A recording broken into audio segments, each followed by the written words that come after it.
Whether you fly or drive, you're into cars, trucks, boats, airplanes, quadcopters, helicopters, drones, you name it, your RC vehicle is going to utilize some type of a rechargeable battery in it, be it a main power battery or the battery that powers your radio equipment. There's a lot of different things that have gone on over the years in the world of RC technology where batteries are concerned, and it can get confusing. We're here to kind of help demystify what all this battery tech means. What is a LiPo battery? What is a nickel metal hydride battery? What's a milliamp or a milliamp or whatever you want to call it? We're going to walk you through some basic information to help you understand and make the best choices for your battery needs. So let's get started.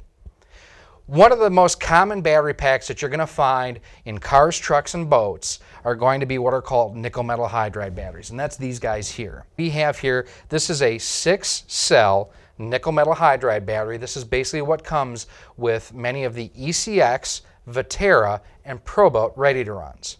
Now I say 6 cells because if you look closely, you can kind of see the dimples in the shrink wrap here. There's actually 6 individual batteries that make up this battery pack. They're wired in such a way that it increases the total voltage of the battery. One of these batteries in here is rated at 1.2 volts. Times 6, you get the total pack voltage of 7.2 volts. So that's how you get that. Now, let's kind of take a look at how a nickel metal hydride battery actually charges, because that's kind of key to its performance. As you can see at our start here, it goes and it's kind of jumps up quickly and then takes a real nice gradual curve up to where it hits this point here. This is called your peak voltage, and peak voltage is exactly what it sounds like. It's the utmost peak voltage that a battery pack will get when it's charging. Now if you look after that peak, there's a little bit of a line where it comes down. The way nickel metal hydride batteries are charged, they're actually slightly overcharged. What the charger does is detect this peak voltage, and it measures the voltage and will only allow the voltage to drop so far. Once it drops to a certain point, it shuts off charging altogether. Your battery is fully charged. Now, one thing too with nickel metal hydride batteries is they actually will get slightly warm to the touch when you're charging. So if you ever wonder if a battery is fully charged, go ahead and just give it a real light touch, and if it's warm, you're probably pretty good. Now, that's how a nickel metal hydride battery charges. How it discharges, very linear here. As you can see, it's pretty much a constant drop throughout the entire discharge or running curve. You will kind of get a higher voltage to start with, and then it'll plateau at different points throughout the discharge curve, but for the most part, it's a pretty straight shot down. Now, in comparison, the other common battery that we use in the world of RC are called LiPo, or lithium polymer batteries. Now, there are other lithium technology-based batteries out there. LiPo is still the most prevalent, and that's why we're going to focus on that. Like I say, there are other ones. Don't sweat those right now. Let's just focus on LiPo for the time being. Now, with LiPo batteries, the voltage per cell, remember the individual batteries that make up a battery pack, the individual voltage of the cells is higher to begin with than what you would get with a nickel metal hydride battery. Your average voltage is going to be 3.7 volts per cell. You can see just by that you're at about 1.5 times the voltage on a LiPo cell versus a nickel metal hydride. So you need a lot fewer cells to make up the same voltage that you need on there. They provide a lot of power and a lot of current carrying capability in a very small package. Batteries such as this one here, which is common for E-flite and Blade helicopters, super lightweight, and we can get 8 to 10 minutes worth of flight out of a battery this small, where before we may have needed a battery this size, which is considerably heavier. And if you look at it too, this is an 1800 milliamp capacity battery, and we'll get into capacity in a little bit. This is an 800 milliamp capacity. So at that size, you're at almost half the runtime too. Pretty cool. They are lighter. They do require a different method of charging too. Let's take a look. We have another charging graph, this one to show you how a LiPo charges. As you can see here, your voltage climbs and hits your peak voltage fairly quickly. Peak voltage isn't how a LiPo battery is fully charged. It'll hit your voltage quickly, normally within the first 10 to 20 minutes of a charge. And from there, what your charger is doing, this is all adding runtime and capacity to your battery pack. So from that method alone, you can tell, hey, this is a different battery, it works differently, I need to charge it differently. Never mix nickel metal hydride batteries with LiPo chargers, and never mix LiPo batteries with nickel metal hydride chargers. Use the proper charger for your battery type. Now, another benefit of LiPo batteries, and you can see on the chart here, is the voltage stays a lot flatter throughout the entire discharge curve. And this isn't, a perfect example of it, but as you can see, your voltage starts out here, it kind of plateaus and it maintains its voltage, and then it steps down, and then towards the end, it tends to drop fairly hard. So one of the main pieces of information is going to be the battery label. This guy right here. What are all these numbers? What does this mean to me? What is 20C, 5000 mAh, 3C charge rate, 2S7.4V? What does this all mean to me? Well, there's a lot of information here depending on what your application is. First of all your information that you're going to need for making a proper battery choice is going to be found right here, which is really cool. The main thing that you should really do is use the label on your battery pack as a tool, again, to make sure that you're getting the right battery for your right application. So one of the first things we're going to cover is voltage, and we talked about it a little bit already. Now, voltage on a nickel metal hydride battery is rated, like we said, at 1.2 volts per cell. Now, when they're fully charged, they'll rate between like 1.5 volts and 1.66 volts. So if you are monitoring the charging, let's say that I'm charging this 6-cell battery here. When it's fully charged, it may read anywhere between 9 and 10 volts as a completely charged battery pack. So you can actually still get a lot of power and voltage out of a nickel metal hydride battery. Now, LiPo batteries are measured at 3.7 volts per cell. And with that, you have a lot lighter package that still delivers a ton of power.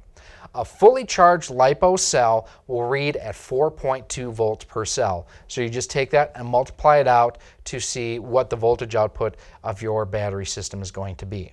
One of the keys here too is to make sure that you stay within the voltage recommendation of your electronics. So for example, if I have, again, my 6-cell nickel metal hydride battery, this is what came with my car and truck, I can actually safely use a 2-cell 7.4 volt LiPo battery. I'm okay there. However, let's say that I want to raise the stakes a little bit and say I want to go to this guy here. This is a 3-cell LiPo battery. Well, that same piece of electronics isn't going to live at that higher voltage. Some will. Check your manual. Now, the thing to remember too, when you increase voltage, if you are using a brushed motor, you will decrease the overall life of that motor. You're basically pushing more current through there. It's going to increase how fast it wears out. No big deal, just something for you to be aware of. The next key feature on your battery packs that you want to be aware of is your capacity. And capacity is really a cool tool. With capacity, it's measured in MAH, or milliamp hours, how it's really pronounced. It's a measure of capacity, so the higher the milliamp rating on your battery pack, the longer it will run before it needs to be recharged. The way to think of it is 1,000 milliamps, like what we have here, is equivalent to 1 full amp. So a 5,000 milliamp battery, 5 amp. So that's an easy way to kind of do the math on that. The higher capacity, like I mentioned, the longer the runtime that you will get as you are out driving or flying. Now, higher capacity batteries, those with a higher milliamp hour rating, they are going to weigh a little bit more. So you'll have to kind of weigh out, no pun intended, what the advantages are of getting, and this is most often in flight, if having more flight time is important, or if it's important to have a lighter airframe that's more nimble. So it is a trade-off there that you will have to keep in mind as you are deciding what battery to use for your application. One of the really cool things about capacity is you can actually change your capacity up or down and be completely safe with your vehicle. So let's say, for example, we have here our Dynamite 1800 milliamp nickel metal hydride speed pack that came with our ECX vehicle. Ton of fun, but I want more runtime. So what I can do is I can easily upgrade to something like this 2400 milliamp nickel metal hydride battery pack from Dynamite. Now, I know by staying nickel metal hydride, my electronics can handle this. The main thing is now I'm going to get more runtime per charge with this battery than with the one that it came with. Now, in the event, let's say that I want to upgrade again from my 1800 milliamp nickel metal hydride, and I want to upgrade to something such as this 4000 milliamp LiPo battery. The one thing I need to make sure is that my electronics are rated to handle the extra voltage in this battery pack. Not only that, but my electronics also have some type of a cutoff built into it. So we have a really easy way to kind of wrap up capacity and what it means to you. Let's call this a 2000 milliamp glass. Use your imagination. Let's call this a 4000 milliamp glass. As you can see, I can hold about twice the juice in this capacity glass as what I can do in here.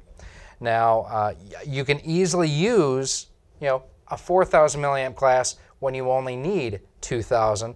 All that you'll need to do is, either discharge the battery to get it down when you're done using, or you can charge it back up too. So that's a real easy way to kind of tell the difference between capacity is the more capacity you have, the more you can hold.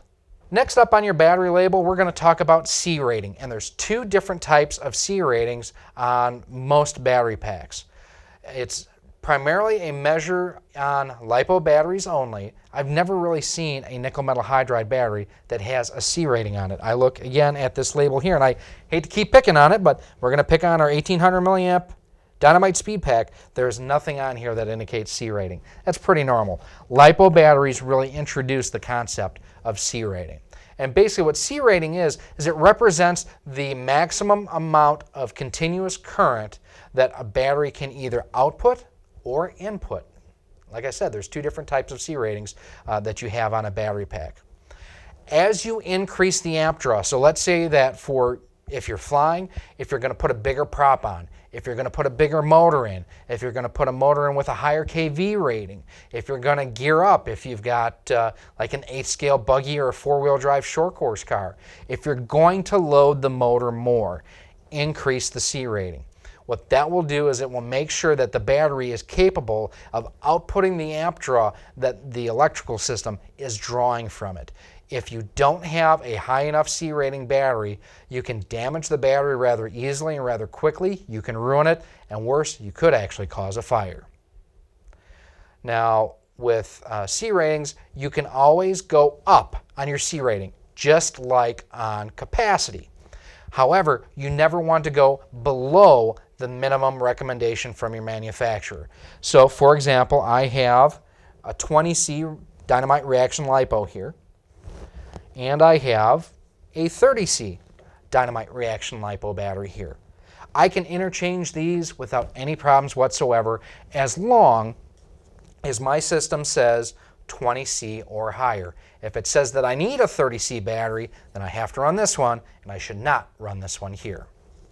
Now, the other C rating that we have, if we look closely here, this says 3C charge rate. When you increase your C rate on the charge side, that means you can charge at a higher rate than what's typical.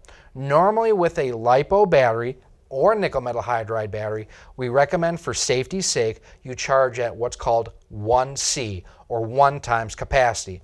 And again, if you think about your capacity, 5,000 milliamps is equivalent to 5 amps, right? So you should charge a 5,000 milliamp battery at 5 amps on your charger. A 3,000 milliamp battery, charge at 3 amps. A 1,500 milliamp battery, 1.5. You kind of get it at this point. Some batteries, such as the Dynamite Reactions that we have here, allow you to surpass 1C charging and do it safely. So, for example, these are a 3C charge rate. You can charge a 5,000 milliamp LiPo at up to 15 amps and be safe. Now, one thing we do highly recommend anytime you're charging a LiPo battery is to make sure you're using some type of LiPo safety protection sack. You also never want to charge a battery of any kind and leave it unattended. Accidents can happen, and at least if you're there, you can try to take the right steps and precautions to make sure that nothing gets out of control. Another way to think of C rating is think of the current flowing in and out of your battery pack like water. So if I have a 20C pipe, that's going to be this guy here. So I can flow a decent amount of water through it. But if I increase the size of the pipe, like to a 30C like I have here, I can move more water in less time. If I really need to move a lot in a short period of time, there's my 50C. That's the biggest pipe. So we've talked about C rating as far as the output of the battery. We've only glossed over C rating as far as what goes into your battery. So let's grab our 4,000 milliamp LiPo that we have here. And again, on our label, we have 20C. We talked about what that is. 4,000 milliamps, that's our capacity. We know that. 2S, 7.4 volts. But the one up above here, 3C charge rate. What 3C charge rate means is I can actually charge this at a higher amperage and reduce the time it takes it to charge. So normally, if you remember, on a 4,000 milliamp battery, as we talked about earlier, you should charge at, if you don't know what your charge rating is, you charge at 1C. For a 4,000 milliamp battery, that's 4 amps. With a 3C charge rate, that means I can charge this battery safely at 12 amps. The main benefit of that is it doesn't take as long to charge my battery packs. There's no real performance advantage to charging at a higher rate on a LiPo battery. However, there is one slight downside, is it will wear your battery out a little bit faster. You won't get quite as many charge cycles through it if you charge at a higher C rating as normal if you just charge at 1C. It's a minor trade-off. You're talking hundreds and hundreds and hundreds of cycles before you would start noticing a drop-off in performance, capacity, runtime, things along those lines. So if your battery is rated at a higher C rating for charging, feel safe that you can charge at a higher rate and reduce your time per charge. So normally you're talking 1 hour to charge at 1C. 3 times the charge rate, you're looking 20-25 minutes to charge your battery pack. So you get to have more fun faster. More fast fun faster, more fast fun faster. There we go. Now one thing with C rating when you're charging too, and we're going to go back to our main slide here, is I'm going to bring out again our 2,000 milliamp glass and our 4,000 milliamp glass. I can go and I can charge these up easily. I can go and use our charger that I pointed out to you guys earlier. Now, if I'm charging at a 1C charge rate, I'm basically just going to open it up and pour it in.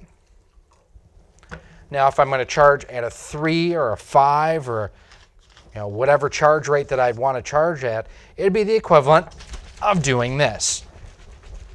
I've now put, in this case it's the charger, but in reality you'd be putting the battery under pressure. It's like trying to take a fire hose and filling up a container. Now some containers are designed to take that input, but if you try to overcharge a battery such as this that wasn't designed to it, you're not only going to wind up with a mess, you could cause a fire. Again, you always want to follow your manufacturer's ratings on the label for C rating for charging rate. You can never go wrong by sticking to a 1C charge rate if you don't know what you're doing. 5,000 milliamp battery, 5 amps. 3,000 milliamp battery, 3 amps. But if your battery is rated to charge at a higher rate, feel confident that you can do so. But again, like we mentioned, make sure that you are always using a LiPo protection safety stack anytime you're charging, and never charge a battery unattended. We hope that you found this battery tutorial helpful. There's a lot of information out there, and we've tried to break it down into the simplest terms possible. And there's even more to learn out there. That's the kind of cool thing about our hobby. It's always developing, evolving, and changing. To keep up to date on the latest technology, you'll want to make sure to follow us on our Facebook page, facebook.com/Horizon Hobby. We've got a great community there. If you have questions, feel free to ask away right there. You can also go ahead and like and subscribe to this video to keep up to date with the latest and greatest from Horizon Hobby and all that we're up to, whether we're talking about batteries, chargers, motors, flying, driving, you name it. You're going to find the latest information by doing that. We hope that you found this educational and informative. Thanks for watching. We'll see you soon.